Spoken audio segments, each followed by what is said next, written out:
ছোট লোক ভ্যানওয়ালির বাচ্চা, চোখে দেখিস না কি করলি কে তুই? হ্যাঁ, ইচ্ছা করে আমার ড্রেসটা নোংরা করে দিলি। কেন করলি তুই এই কাজটা? বিশ্বাস করো মা, আমি ইচ্ছা করে লাগাই নাই। চুপ। বিশ্বাস? কিসের বিশ্বাস? এখানে বিশ্বাস করার কি আছে? হয়েছিস তো মহিলা মানুষ, কিসের আবার ভ্যান চালাচ্ছিস? ভ্যান চালাচ্ছিস ভালো কথা, দেখে শুনে চালাবি না, ইচ্ছে করে আমার ড্রেস নোংরা করে দিবি তুই? তুই জানিস আমাদের ড্রেসের দাম কত? ছোট লোক জানো কোথাকার।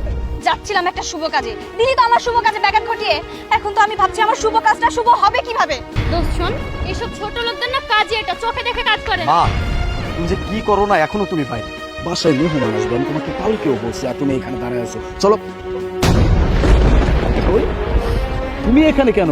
বাসায় চলো। আমি এখানে সেটা পরের বিষয়, আগে বলো এই মহিলাকে তুমি কি বলে ডাকলে? কি বলে ডাকছি মানে? মা। উনি তোমার মা? হ্যাঁ, উনি আমার মা। মানেটা কি? একজন ভ্যানওয়ালি তোমার মা? কই, আগে তো কখনো বলনি যে তোমার মা ভ্যান চালায় এইভাবে রাস্তায় রাস্তায়? এগুলো কেন আমার কাছে লুকিয়ে গেছো? দোস্ত এইসব ছোট লোকদের না কাজই এটা, একটু বড় লোকের মেয়ে দেখলে সবকিছু গোপন করে রাখে, যেন রিলেশনটা ভালোভাবে করে বিয়েটা করতে পারে। একদম ঠিক কথা বলেছিস, আমারই ভুল হয়েছে এরকম একটা ছোট লোকের সাথে রিলেশন করা। মা যেরকম ছেলে তো এরকমই হবে, মিথ্যাবাদী জানো কোথাকার। অনেক হয়েছে, অনেকক্ষণ যাবত উল্টাপাল্টা কথা বলতেছো। কি বলছো? আমি তোমাকে মিথ্যা বলছি? আমি তোমাকে এক চুল পরিমাণ মিথ্যা কথাও বলিনি। তোমাকে আমি খুব সুন্দর করে বলছিলাম আমি অনেক গরিব ঘরের একটা ছেলে। তুমি আমাকে কি বলছিলে? আমি তোমার অবস্থা দেখে তোমাকে ভালোবাসিনি, আমি তোমাকে ভালোবাসি, তোমার মনটাকে ভালোবাসছি। আর আজকে এটা কি রূপ দেখাচ্ছ তুমি আমাকে? হ্যাঁ, এটা আমার মা। আমি গর্ব করে বলি আমার মা একজন ভ্যানওয়ালি। এই ভ্যান চালিয়ে আমার মা আমাকে মানুষের মতো মানুষ করছে। ছোট্টবেলায় নিজের বাবাকে হারাইছি, তারপর থেকে এই মাই আমার সব, এই মাই আমার বাবা, এই মাই আমার মা। আমার মা নিজে না খেয়ে আমাকে খাওয়াইছে, নিজে না পরে আমাকে পড়াইছে। এই যে এত সুন্দর সুন্দর পোশাক পরে আমি কলেজে যাচ্ছি, আমি ভার্সিটিতে যাচ্ছি, এই সব কিছু আমার মায়ের অবদান। আজকে আমি মানুষের মতো মানুষ হতে পারলে শুধুমাত্র এই মানুষটার জন্য হতে পারছি। ওই যে বলছিল না আমার মনটা দেখে ভালোবাসছো, এই মনটা তৈরি করার কারিগর এই একমাত্র আমার মা। আমার মা যদি আমাকে শিক্ষা দিতে না পারতো, তাহলে হয়তো আজকে আমি এরকম একটা অবস্থানে থাকতাম না। আর তুমি সেই মাকে অপমান করে কথা বলতেছো? হ্যাঁ, তোমার এত বড় সাহস, তুমি আমার মাকে উল্টাপাল্টা কথা বলো?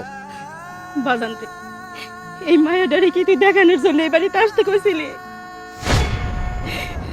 মায়াটা দেখতে অনেক সুন্দর, কিন্তু তার মনটা এতটুকু সুন্দর না। সেই অহংকারী, জানোস ব্যান্ডটা সামান্য একটু ওর পায়ে লাগছে দেখে ও আমার গালে চড় মারছে, আমার জাতা বলে অপমান করছে।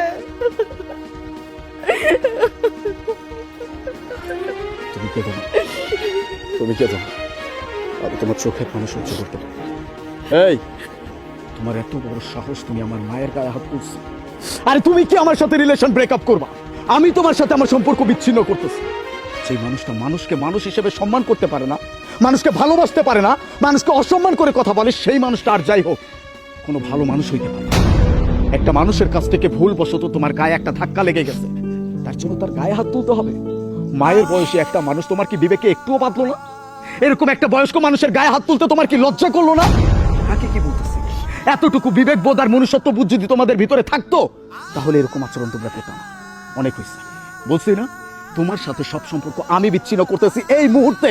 এই দুনিয়াতে সবকিছু একদিকে, আমার মা একদিকে, পুরো দুনিয়া একদিকে চলে গেলেও আমার কোনো সমস্যা নেই, কিন্তু আমার মাকে আমার কাছে রাখবে। আমার মাকে যে সম্মান করতে পারবে না, তাকে আমি আমার জীবনে চাই না। কি ব্যাপার, এখন এখানে দাঁড়ায় আছেন কেন? যান এখান থেকে।